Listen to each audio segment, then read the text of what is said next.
মাংসটা রান্না হলো, এবার একটা পাঁচমিশালি তরকারি করেছি, এবার পমফ্রেট মাছটা করব। এই যে পমফ্রেট মাছটা ভাজছি।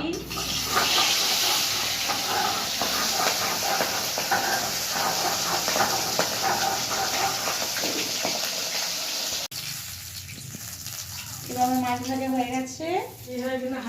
এবার আমি তেলটার মধ্যে দেব কালো জিরা একটু সামান্য,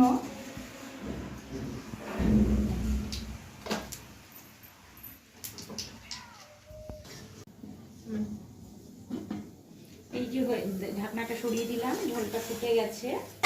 এবার আমি আস্তে আস্তে মাছটা এর মধ্যে দিয়ে দেবো।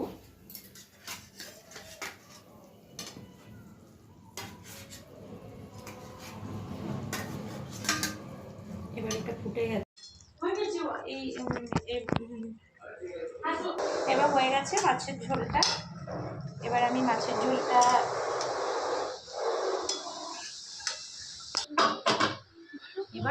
আমি নামিয়ে নিলাম। পাঁচমিশালি তরকারি করেছি, চিকেন কষা করেছি, আর ডাল করেছি। আমার মেয়েরা ডাল না হলে খেতে চায় না, ভালোবাসি না, কিন্তু একটু মাঝে সাঝে খেতে হয়, কি করব।